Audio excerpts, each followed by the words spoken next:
Kabar hilangnya putra Gubernur Jawa Barat Ridwan Kamil, Emeril Han Mumtaz atau Eril di Sungai Ar, Swiss turut menjadi sorotan media lokal di Swiss. Salah satu media lokal yang memberitakan kabar hilangnya Eril adalah media 20 Minuten.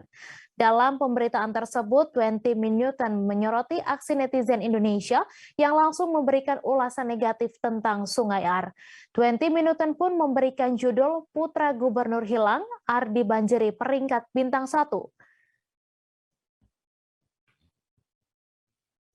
Menurut 20 Minuten, Google Maps Sungai Ar dipenuhi oleh keprihatinan warga Indonesia terhadap kabar hilangnya Eril.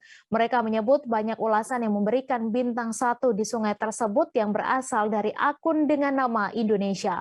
Beberapa dari netizen menyebut sungai itu berbahaya dan yang lainnya meminta agar sungai tersebut ditutup karena membahayakan Eril. Namun 20 Minuten juga menyebut ada netizen yang meminta warga Indonesia tidak perlu menghakimi kondisi sungai yang belum pernah mereka kunjungi. Netizen yang memberikan bintang 5 itu mengaku malu karena banyaknya warga Indonesia yang memberikan bintang 1 dan mengulas negatif soal Sungai Ar. Adapun 20 Minuten juga memberikan secara rinci mengenai kabar hilangnya Eril. Eril diketahui menghilang di daerah Bern sejak Kamis seperti yang dilaporkan oleh polisi Bern.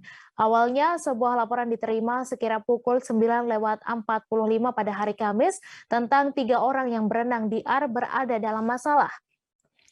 Menurut juru bicara Kapo, 2 wanita muda terselamatkan dari sungai oleh penduduk setempat, tetapi sejak itu tidak ada jejak orang ketiga, yakni Eril. Pencarian intensif dari daerah antara Eichholz dan Marzili yang masih berlangsung sejauh ini belum menemukan hasil. 20 Minuten juga memberikan ciri-ciri terakhir dari sosok Eril saat terakhir sebelum menghilang. Eril yang berusia 23 tahun, berambut hitam, tinggi sekitar 175 cm, mengenakan kemeja biru dan celana pendek berwarna hitam.